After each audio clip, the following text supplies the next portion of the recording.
Assalamualaikum warahmatullahi wabarakatuh, Ustaz. Waalaikumsalam warahmatullahi wabarakatuh. Perkenalkan, nama saya Siono Abdullah dari Tangerang. Ya. Di sini saya ingin mohon nasihat dari Ustaz, yaitu bahwa kami sadar sebagai hamba Allah yang lemah dan banyak kekurangan. Yang ingin saya mohon nasihatkan yaitu Ustaz, bagaimana agar kami dalam keluarga itu suami, istri, anak itu bisa saling menasehati, saling mengingatkan dalam kebaikan dan kebenaran, Ustaz. Iya.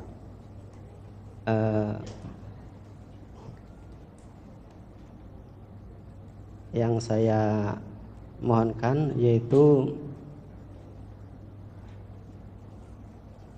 resep apa gitu, Ustaz, apabila di antara kami itu diingatkan atau dinasihati itu merasa senang dan ikhlas gitu, Ustaz, agar kami mendapatkan keampunan dan keridhaan Allah itu, Ustaz.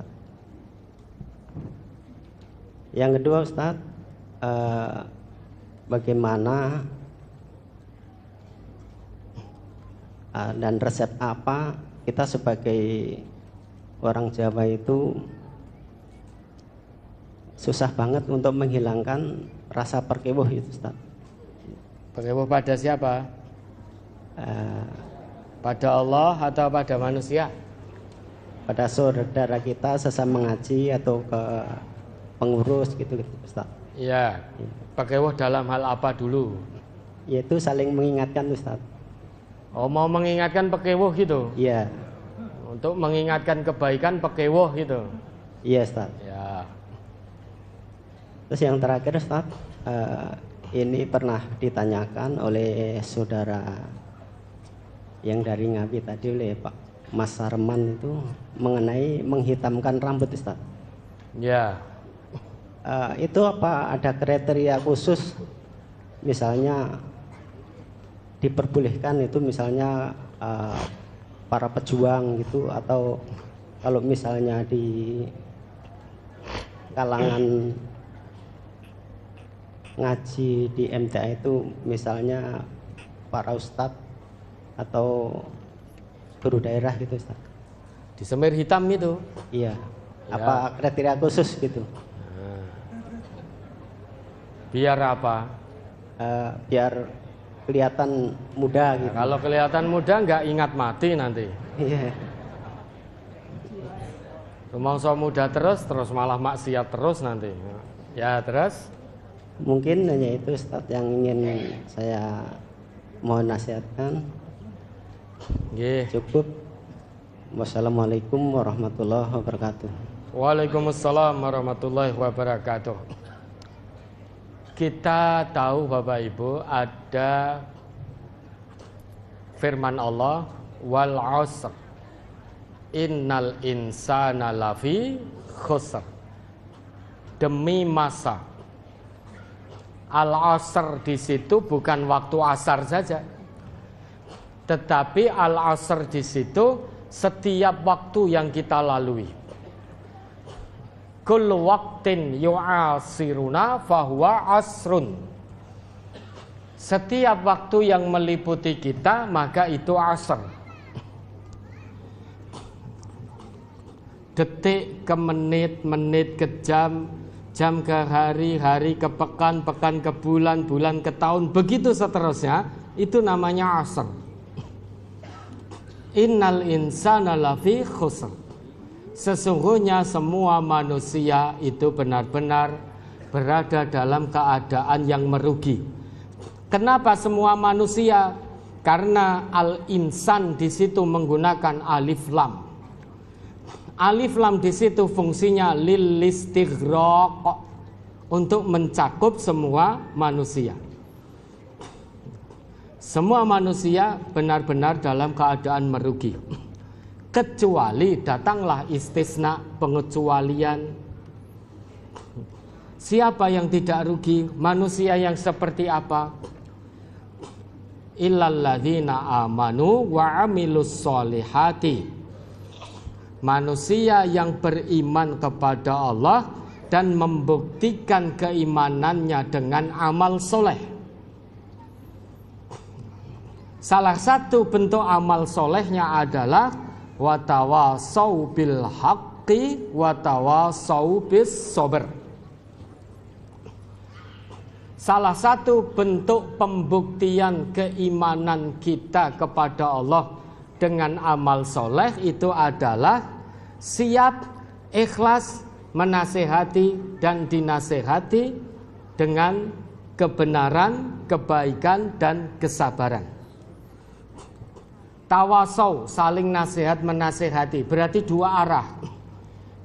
Hari ini kita ikhlas menasehati, mungkin nanti sore kita ganti yang dinasehati. Maka harus ikhlas menasehati dan ikhlas dinasehati. Nasihat terbaik menurut siapa? Tentu menurut Allah, menurut Rasulullah. Kalau di hadapan kita itu sudah ayat-ayat Allah dan hadis-hadis Nabi yang sahih, kalau kita ini betul-betul hamba Allah yang beriman, maka taslim, menerima nasihat kebenaran dari Al-Quran, dari As-Sunnah, dan tanpa berkeberatan. Kalau kita keberatan, menolak nasihat dari Quran dan Sunnah, maka kata Allah, fala wa rabbika la yu'minuna hatta yuhaqqimuka fima syajara bainahum. Coba diingat kembali itu Quran surat Al-Baqarah ya, 256.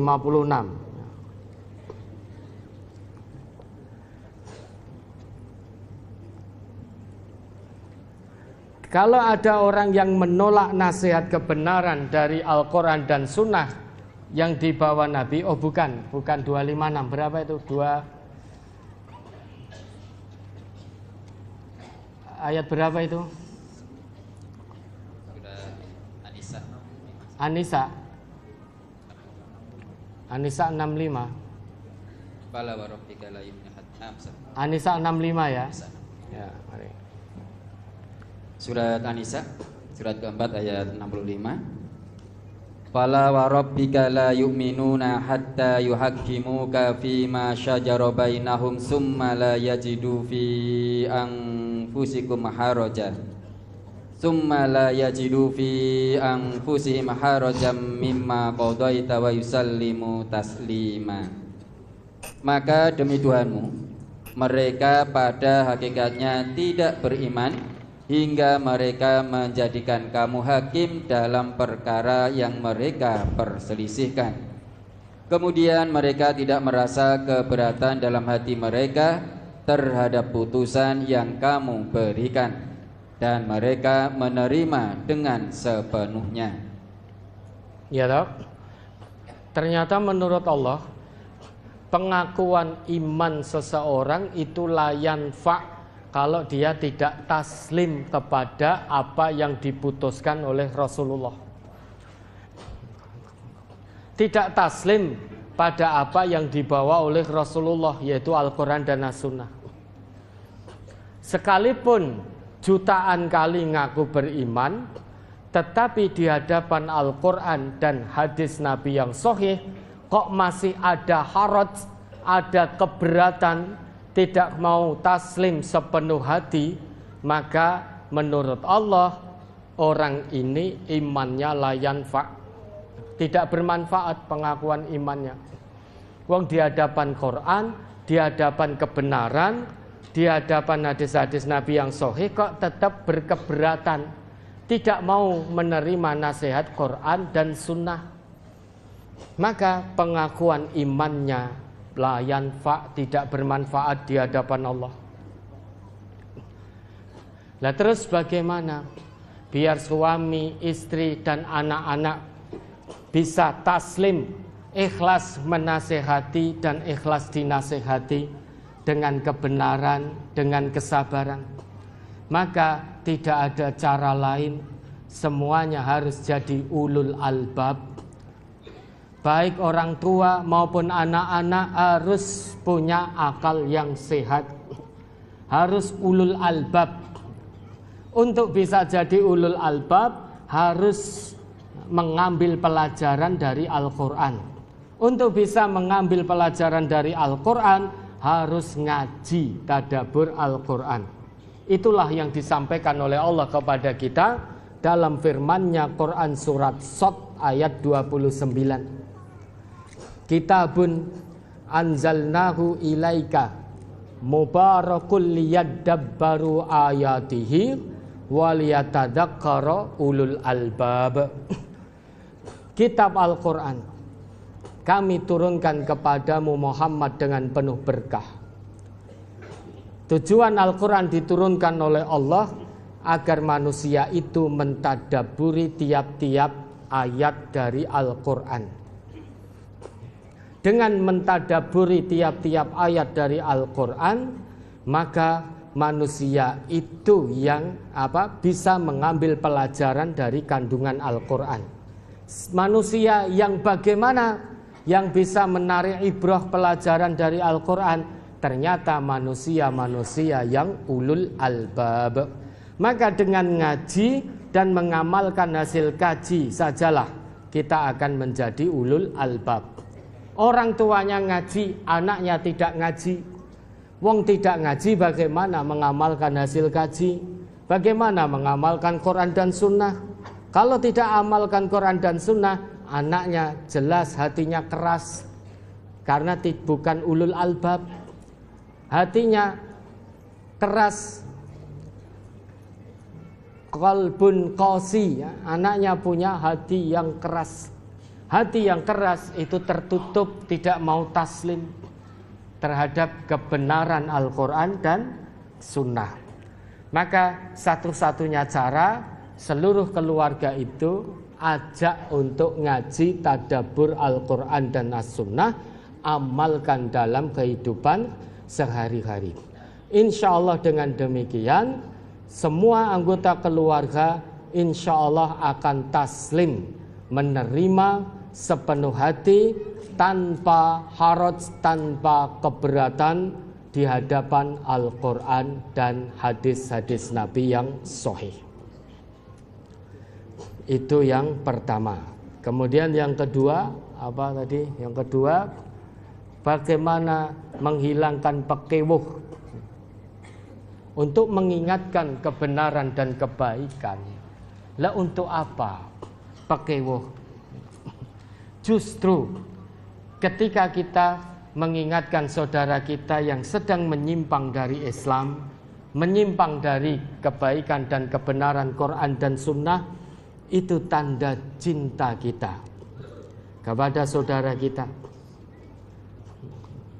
Berarti kita peduli dengan akhirat saudara kita. Kalau ada saudara yang mengingatkan kita saat kita salah, menyalahi Quran dan Sunnah, menyimpang dari Islam, kita jangan marah, harusnya bersyukur dan berterima kasih. Allah berikan kepada saya saudara yang peduli dengan akhirat saya. Buktinya, begitu saya berbuat dolim, langsung diingatkan oleh saudara saya. Begitu saya menyimpang, langsung diingatkan. Maka untuk tawasul kebaikan, nasihat menasihati kebaikan dan kebenaran, jangan pekewuh. Tetap lakukan bil hikmah wal mau'izatil hasanah wajadilhum billati hiya ahsan. Ingatkan tetap dengan unggah-ungguh. Tetap jaga kehormatannya. Jangan disebar-sebar aibnya. Lah untuk apa kita ingatkan, habis itu kita sebar aibnya? Ingat Bapak Ibu, kalau kita menyebar aib saudara kita, berarti kita sudah siap aib kita juga dibuka oleh Allah. Tidak ada manusia yang saat ini hidup tidak punya aib, semua punya aib. Bahkan kita yang istiqomah setiap ahad ngaji di sini, bertemu di sini, semuanya punya aib. Kenapa kita bisa duduk tenang ngaji? Karena Allah sedang tutup aib kita masing-masing. Coba saat ini Allah buka aib kita satu persatu, bubar kita sudah. Walah ngomong tok guys, ning dhuwur mimbar guys. Tibake aibe kaya ngono kan. Saya juga alah bapak ibu ketoke linggih anteng, tibake mulih ngaji ngene. Saat ini kita bisa tenang karena anugerah dari Allah. Allah tutup aib kita. Coba Allah buka blak gitu. Bubar kita, tidak bisa lagi kita duduk bareng begini. Maka menasehati itu tetap dengan menjaga kehormatan, dengan tetap menutup aibnya. Menasehati jangan di forum kajian. Ketika sedang ngisi pengajian begitu, interupsi. Ustadz, jangan begini kok begini lah, itu namanya nasihat yang tidak pas waktu dan tempatnya. Nanti kalau sudah selesai datangi empat mata. Tetap dengan unggah-ungguh. Assalamualaikum, ngapunten Bapak. Karena bentuk tanda cinta kula dalem, rasa tresna kula dumateng panjenengan, nyuwun pangapunten. Menurut Allah, menurut Rasulullah itu begini. Tapi kok Bapak begitu? Kira-kira sudah pas atau belum dengan ayat Allah ini, dengan hadis Nabi yang begini? Wonten kelinta-kelintunipun nyuwun pangapunten. Nah, begitu, tetap unggah-ungguh empat mata, insya Allah diterima. Kalau tiba-tiba sudah datang dengan ayat, dengan hadis, dengan tawadhu, unggah-ungguh, sopan santun, budi pekerti, sing diingatkan kok langsung mencak-mencak, kowe sapa wani ngelekke aku. Nah, berarti ini tidak ikhlas dinasehati. Karena tawaso itu dua arah. Ikhlas menasehati, ikhlas dinasehati. Ketika menasehati tidak merasa jumawa, ketika dinasehati tidak bergudul, tidak marah.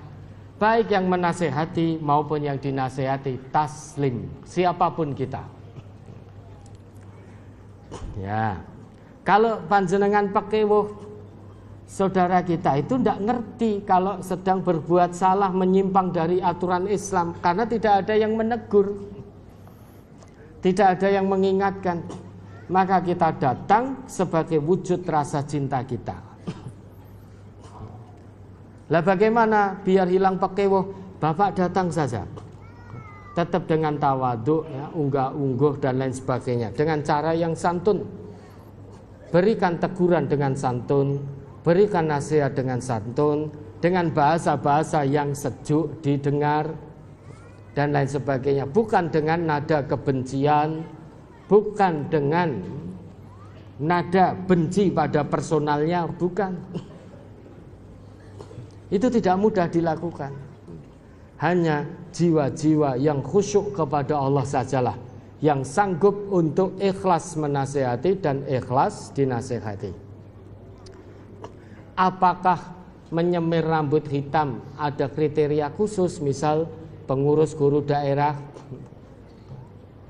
kalau sudah putih semuanya, nah bersyukur kepada Allah. Begitu lihat rambutnya putih, umurku delok engkas, karena sudah sepuh, sehingga ingat mati, kemudian akan lebih mempersiapkan bekal kematiannya. Kalau harus disemir,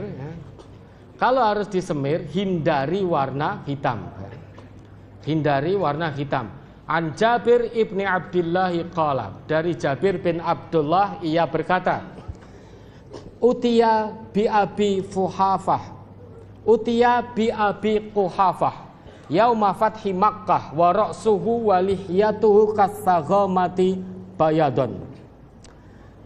Abu Quhafah didatangkan pada hari penaklukan Makkah.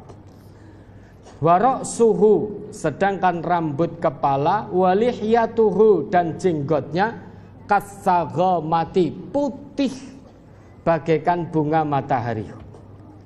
Faqala Rasulullah sallallahu alaihi wasallam, maka Rasulullah sallallahu alaihi wasallam bersabda, ghayyiru hadza, rubahlah warna rambut ini bisyai'in, dengan sesuatu, wajtanibus sawada, tetapi jauhilah warna hitam. Hadis riwayat Muslim juz 3 halaman 1663. Sehingga tidak ada kriteria khusus yang membolehkan untuk menyemir rambut dengan warna hitam.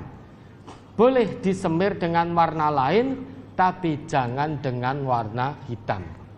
Misal dengan apa? Biru tua. Boleh, silahkan. Biru tua itu kan koyo ireng, tapi bukan ireng. Seperti hitam tapi bukan hitam, biru tua. Boleh. Terus apa lagi? Merah, kuning, hijau di langit yang biru.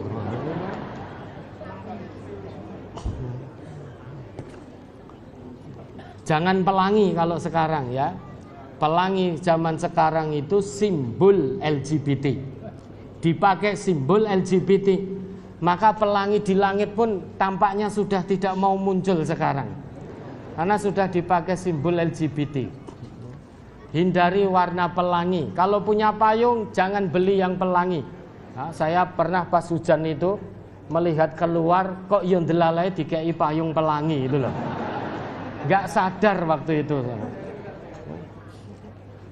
Nah, beli payung jangan beli yang pelangi. Makanya warga MTA jangan, usahakan ya, jangan pakai warna yang pelangi karena itu menjadi simbol LGBT. Lah iya toh. Maka silahkan semir boleh, tapi jauhi warna hitam. Oh nek pirang, pirangi koyo cah nakal, justru nakal nek disemir ireng. Kalau disemir hitam justru itu yang nakal. Kenapa? Karena menyalahi aturan Rasulullah. Ya dengan coklat tua kan itu kan bisa. Tadi pesan Nabi kepada Abu Quhafah tadi, ghayyiru hadza wajtanibis sawad. Ghayyir hadza, rubah warna rambut ini, hindari warna hitam. Ya, ada lagi? Mohon maaf, misalnya pemakaian sampo yang memperlambat tumbuhnya uban, atau ya, barangkali bisa dalam waktu jangka lama uban menjadi hitam, bagaimana? Lah kalau memperlambat tumbuhnya uban ya silahkan saja, boleh. Tapi kalau sampo itu kemudian menyebabkan rambut kita jadi hitam, hindari. Poinnya itu hitamnya itu, bukan medianya. Poinnya itu warnanya itu loh, hitam itu. Wajtanibus sawad, hindari hitam, hindari warna hitam. Poinnya di warna hitamnya, bukan medianya. Medianya macam-macam. Bisa warna ini campur ini jadinya hitam, itu ya bisa. Tapi hindari warna hitam, poinnya di warna hitam. Terlepas medianya bisa macam-macam. Bisa cat, bisa sampo, bisa ini itu. Itu kan hanya media. Tapi hasil akhirnya tetap hitam. Hindari warna hitam. Lah ada apa toh? Jangan tanya ada apa. Kalau ada yang tanya ada apa, cukup jawab karena Nabi yang perintahkan. Sudah selesai. Ya, ada lagi? Untuk hari ini cukup besar.